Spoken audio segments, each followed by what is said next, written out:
Hi guys, welcome to RVTM. My name is Richie and in today's video I'm going to start my REN special reaction videos during the month October.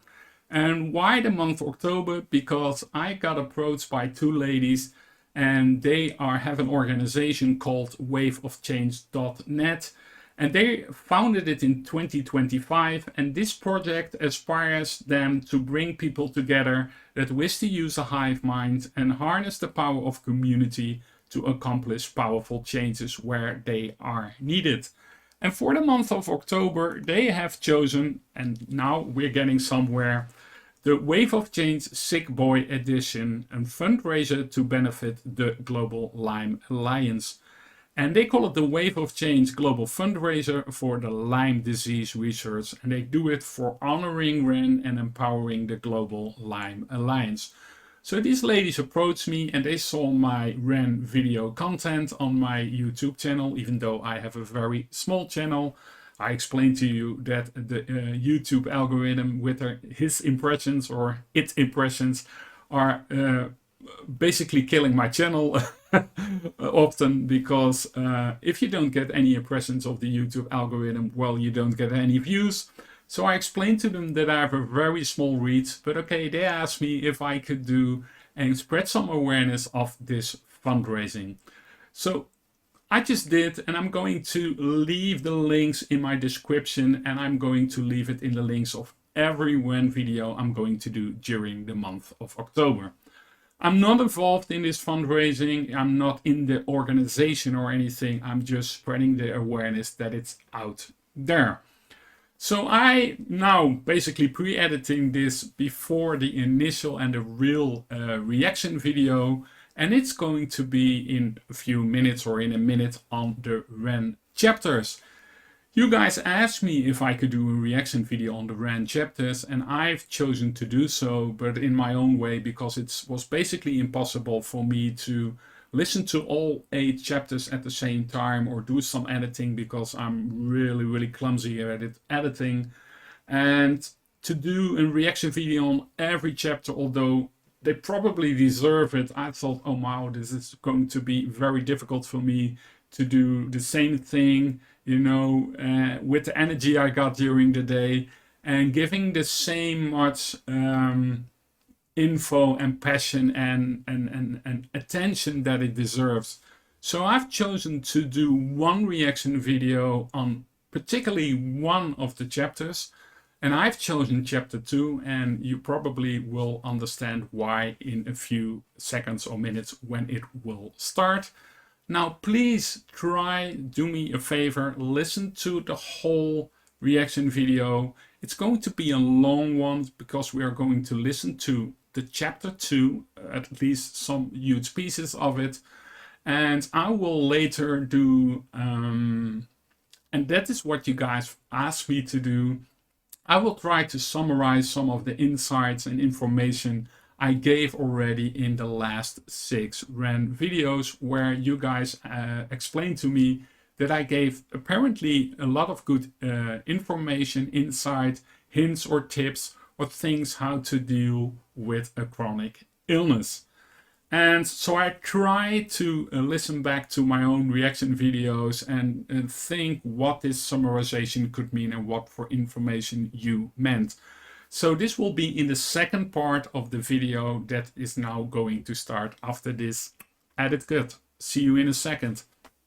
So the REN chapters, again, I've watched them all and I really was impressed how he shared his story, basically by almost reading a book, you know, that he wrote a book about it and was telling it. And that resonated with me a lot because I wrote a book in 2018 myself on my own journey, and I basically wrote this one for myself.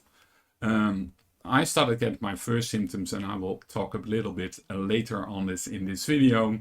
It took 8 years to get my diagnosis. I got many misdiagnoses, medical gaslighting, everything was put between my ears, you know. It was basically all a mental problem. I was going to an anxiety disorder or hypochondriac or whatever. And in chapter 2, he's telling about his things he went through and everything he tried to grasp to get his symptoms under control and knew what was going on and cure himself. And we're going to listen together to a part of chapter 2 together because I resonate so much with his story. And about this book, by the way, again, I wrote this for myself. I did publish it because some of my friends and relatives wanted to read it.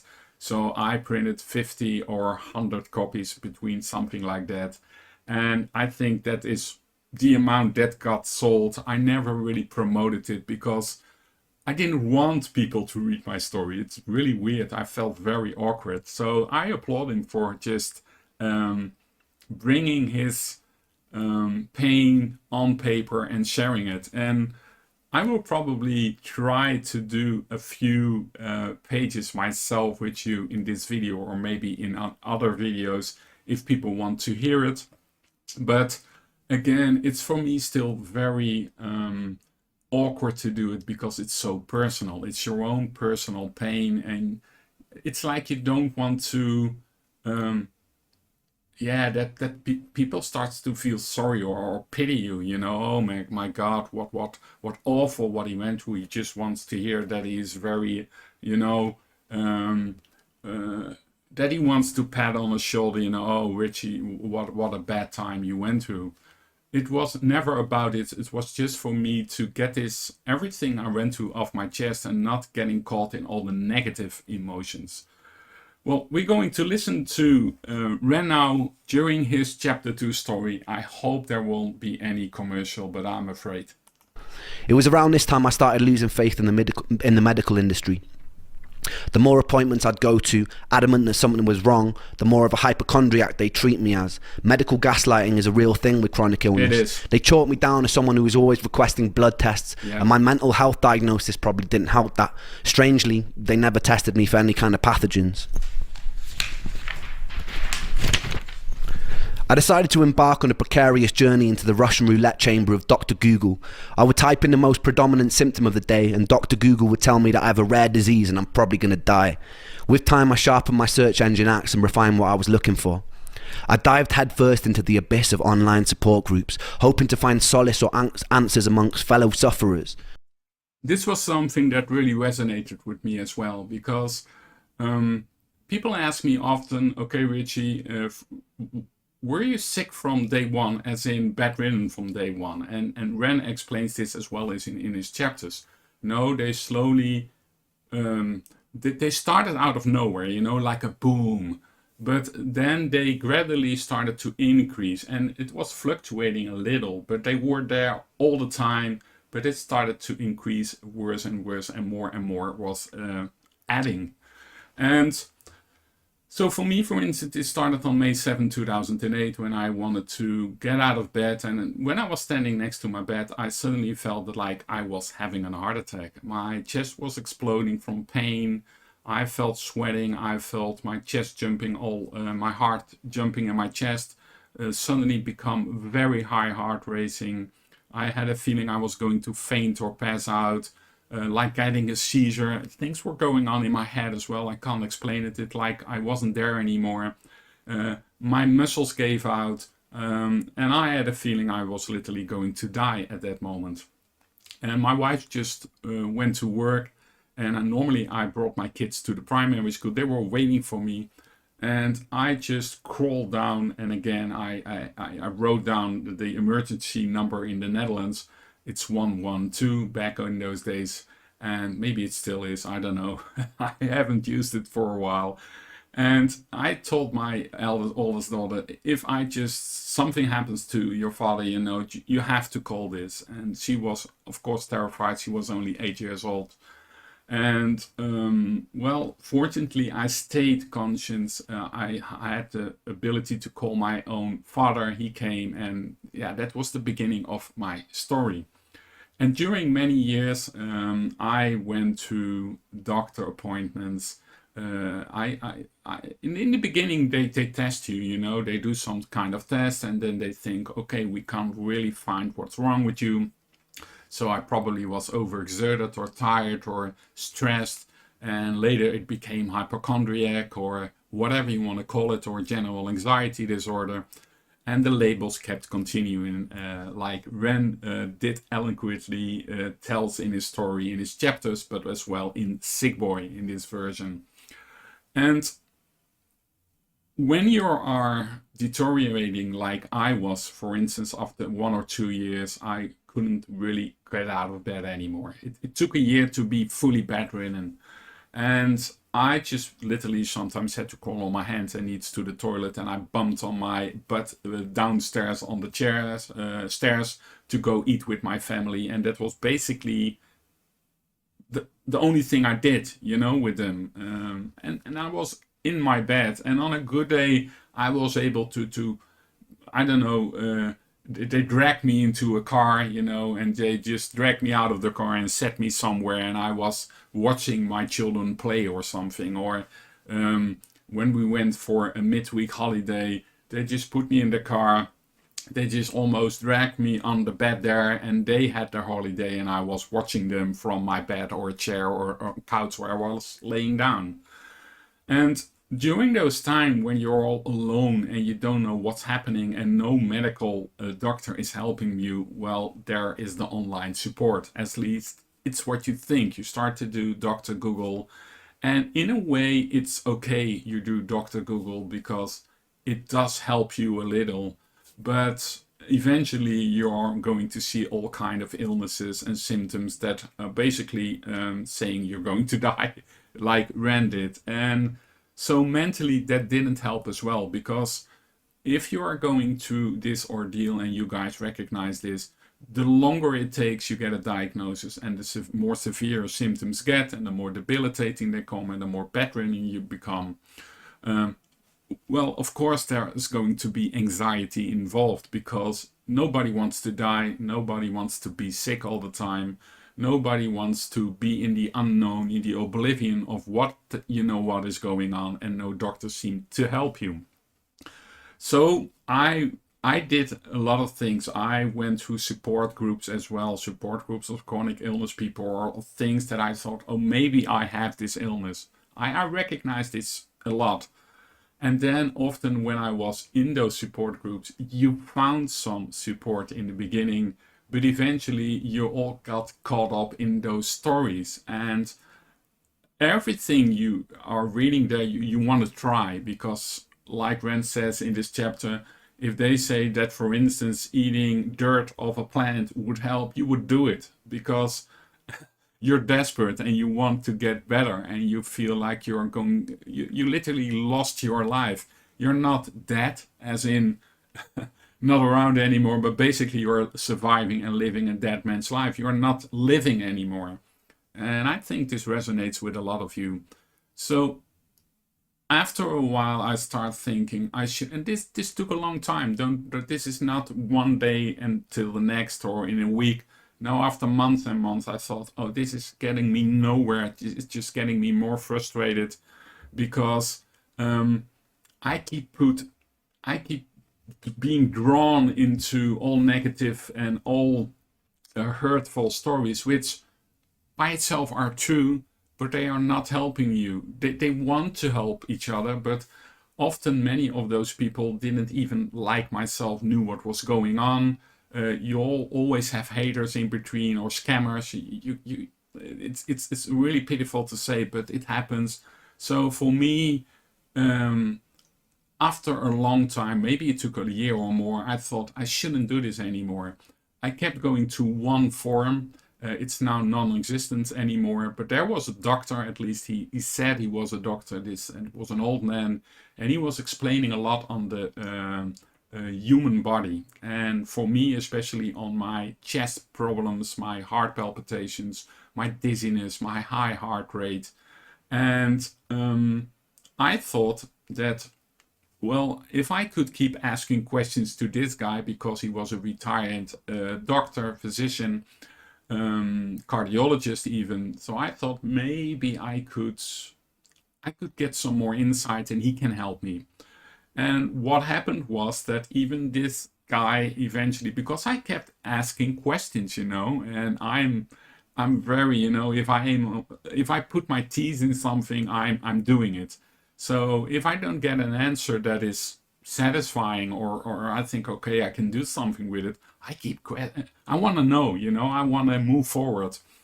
And so I took, I think, a lot of his time, and basically he started to say, hey, you're a real hypochondriac because you keep asking questions, and I already explained to you that you're not going to die, and it's probably because you are have an anxiety disorder, because he started putting everything back in between my ears as well. And I started to really get frustrated with it, because I knew that the anxiety issues I got were way later after my symptoms. You know, my symptoms were first, it took a long time, and then the anxiety grew, which in my opinion is normal. So, but it was a forum I was pretty long there. And I think what I want to tell you with my story is that support groups, yeah, they are great, because initially you feel some kind of support, but eventually you can drown in the whole stuff, because if it's helping you, let's say it, if it's giving you energy, you should do it. But if it's draining your energy and you're getting more frustrating and saddening because everything you see and read or hear, or it's not helping you because they are saying you should do this and then it's better. For me it helped, and you do it and then of course it didn't help. Well, then it's only putting the spiral down, in my opinion. And this is what I think that Ren is telling us as well in this chapter, that he understands what he went through, but basically this wasn't really helping him. We were like crabs in a barrel. Very rarely someone would find their silver bullet and announce what it was that cured them.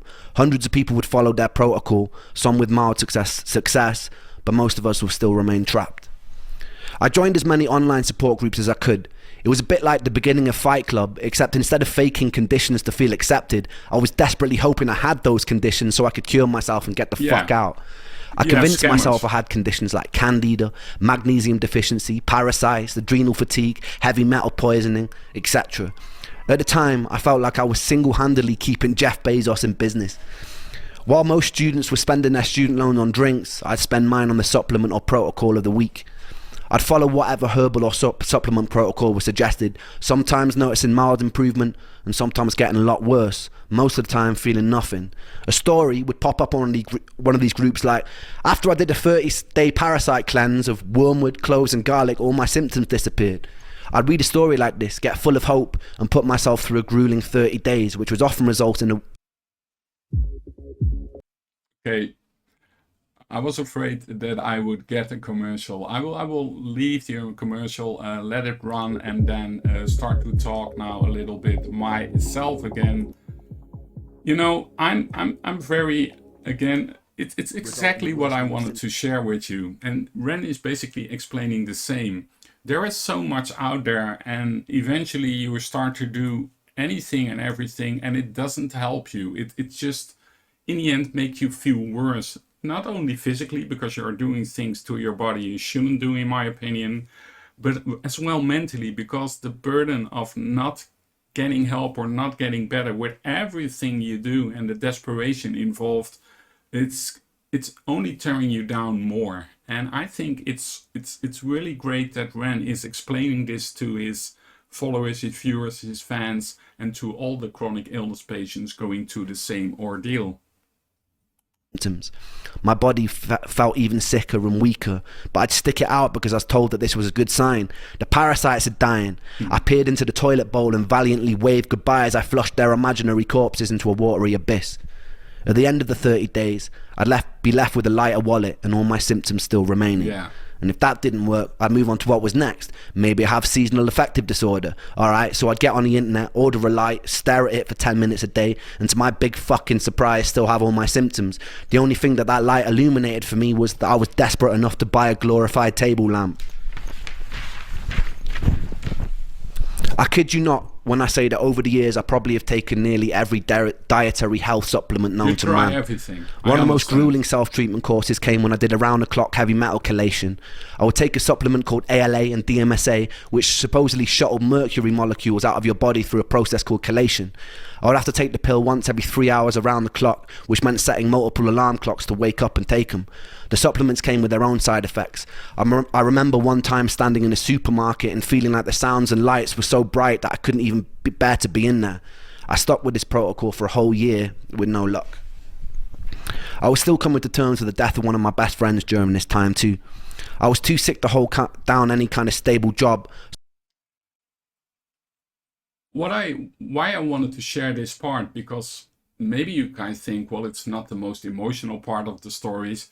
No, but it's a really important one in my opinion, because the way he portrays this and tell you this is almost trying and beg you not to go down his road. And fortunately, I didn't go as far as he did, but I went pretty far myself. But somehow down the line, I noticed that it wasn't helping me, you know. It only made me feel worse, more desperate, more alone. And I felt that everyone wants to, and maybe I'm harsh here, but everyone wants to earn money on your thing, and you're open for it because you need the help, because you don't get any help in the regular medical system. So you're open for everyone who gives you a hand and say, try this, it helps, or I can help you. And the problem is that if you're lucky, it helps, you know, but 9 times out of 10, like Ren explains, it only makes your symptoms worse, your wallet lighter, and you feel more desperate and more alone. And the delaying of this thing that is really going on with you physically, it is really dangerous. And because you are doing all kinds of stuff like this, often doctors understand that you are desperate, and I'm talking about the real medical doctors, and they think, see, you are an hypochondriac because you're doing all this kind of crazy stuff that isn't proven, and you just want to have the intention, or you're hypochondriac, or you're just overstressed, or you're not in your right mind, you just have an anxiety disorder, or even worse, whatever. So this is what I really liked in this chapter 2, what I wanted to share with you. And I promised some of you that I would explain to you a few of my tips that I probably told you, and I didn't know that I was doing this because I just was sharing my own story. But some tips that I gave you now are doing in your own life, and you guys wrote to me, some of you, that it's helping you. And because they are all spread over different REN videos, you guys asked me, can you do them in one video again so I can listen to them in one video? So I thought, oh wow, what tips did you mean? What is it what you internalized that helped you? Because I said a lot, and what is really helping you, I don't know. Some of you got me on the way what you meant, and I think that the most important thing is that you have to stop fighting. I know it's really difficult, but everything that Ren is telling you is the non-acceptance, and it's perfectly normal when you are going to all the symptoms and nobody seems to help you and nobody knows what's going on. I mean, you want to know what's going on, because a diagnosis, knowing what really is going on, is it's 70% back to getting your life back in order. So I'm not saying stop trying to find what is wrong with you medically. No, you should always pursue this. But stop fighting everything. I fought my own body. I hated my own body. I still do sometimes. I only survived during the day. I was sad and angry and frustrated of the things I couldn't do anymore, you know. Basically, I was unable to do stuff anymore. I think it's normal. I hardly could. I couldn't even walk to the toilet and pee. You know, I had to crawl. So I basically blamed and hated my body and my life for everything. And I was just surviving during the day and reminiscing of everything I was missing out on and lost. And that took so many energy. It took me years to understand this, don't get me wrong. And I want to spare you all those years. It took me years to understand it won't help me. And it became a process to try to start living again during the day and not surviving the day. And I did this by really being aware what I was doing. So if my kids came to wave me goodbye because they went to school, I waved goodbye, and I was literally enjoying the wave, the moment, you know, the connection, the interaction. And I start to think, what do I like in life? I really love music. I think you guys know this by now. So I started to listen to my records more often, and I started to digitalize some of them later during days that I was just basically was pulled out of my bed, sat in my chair and started to digitalize my records.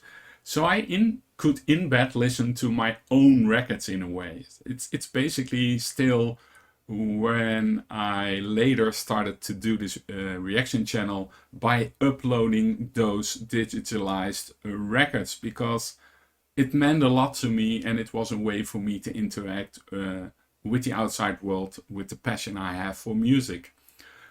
Ren is doing it because he's a great artist. I'm not a very good singer. Oh yeah, I can sing a little bit, but not like Ren. I'm not so artistically talented, so I had to do it with my thing. And I started to enjoy that. I started to enjoy listening to music again. And it got me through the day. Or if I saw a great TV show, then I literally enjoyed that I was able still to do this. So instead of focusing what I couldn't do, I started to focus on the things I still could do and really enjoy that, you know, not just take it for granted that you're listening to a song. No, really appreciate that you are still here and be able to do it. And this became a slow transformation, and I started to think, okay, what can I do? I can't stand straight or walk to the toilet, but I can do this. It sounds stupid, but I started to do this. Or, I can't hardly stand on my own two legs anymore. And I really deconditioned a lot. I mean, my muscles were, I had no muscles left in my opinion. And I was a pretty strong guy. So I started to do all kind of exercises in bed with my legs, and even a small bottle, you know, in my arms. I'm starting to do this, you know. And I thought, okay, I can still do this. So try to focus on that. And it's basically how I went through the days. Don't get me wrong, I still had very hard moments, but I started to shift my focus. And then the one sentence that I always use was one that I read, and one that, in my opinion, Anthony Robbins used as well. That is, the past does not equal the future. And I started to internalize that phrase with everything I did. So if I was unable to go through the day because I had a lot of pain, or I feel so weak that, and all my symptoms were exploding, that I thought, okay, the past does not equal the future. There was no change in my symptoms, they become worse, but it doesn't mean it will stay this way. It doesn't mean that after 6 or 7 years being in bed, I will remaining in bed. It is now, and sure, things can change for the worse. I could even die, but I don't know. So I'm in the now, if you understand what I mean. I can't change what happened. I can't know what's going to be on the next day. I'm just being able to make decisions now and enjoy it, or just survive. And because the past does not equal the future, it opened up possibilities again. Like, okay, maybe things will change for the better. I don't know. But maybe I could do more than this, you know, in a few days. Or maybe I can stand on my own 2 feet again. Or maybe I can do this. Or maybe I started to get focus on that things can change. And I didn't fill in what would happen. I started to leave it blank, but it can change. And this gave me a lot of power and self-empowerment back again. And like I already explained to you, I think it was 18 months later, I read an article of a professor, and he was talking about dysautonomia in this whole script he wrote. And I thought, this is me. This was my savior, this professor. And I knew this, I felt it to everything in my core being, and not just like every time I went to a support group or read something on Google that was shouting to me, maybe I have this or maybe I have this. And I was really anxious at the time as well and scared. No, this was coming from my heart, from my soul. It was quiet, but it was going to all my body. This is it, this is what I have. So I wrote to this professor, and well, I didn't know that he would write back because he was retired already. He just wrote a script on dysautonomia. He was an expert on it. But lo and behold, I don't know if it was intervention from above or finally it was my time because I focused another way. I got a reply in 2 days, and he basically told me, well, everything you're saying and telling me in your letter, it sounds like you're absolutely right. You have severe dysautonomia. Try to get a referral to a hospital in the Netherlands where a colleague of him was continuing his work. I will set the appointment as well with him, that he has to take time for you, and he will see if it's dysautonomia or not. Well, long story forward, and long story short, in 2 weeks I literally was in a wheelchair pushed by my wife, and we went to this hospital. The whole trip was hell, but okay. And in 19 minutes or something, you already, after examining me a few things and hearing my story and doing some kind of stuff, he said, I'm pretty sure 99% you have severe dysautonomia. And he wanted to do some ANS tests, they call them. And after a week later or so, I got the ANS tests and I got the results. He explained to me I had severe dysautonomia, and due to the long process I'm having this, the misdiagnosis, the medical gaslighting, the delayed diagnosis, the deconditioning, because I was bedridden and it's really bad for, in my case, dysautonomia. He told me you only have 5 or 10% chance to ever walk again or not be ending up in the wheelchair you came in with. Well, again, long story short, there was no treatment. There was only guinea pig stuff, pills. And I thought I wanted no part of it. I finally know now what's going on. And I will continue now by seeing what I can do with this dysautonomia. It was for me, it was like 6,000 pounds leaving my, shoulders. I finally knew what was going on. And still, it wasn't easy, don't get me wrong. But I started to, 1 minute this became 2 minutes. And one day I finally stood up on my straight, and I felt like I was going to die. And I thought, okay, I will probably not die from it.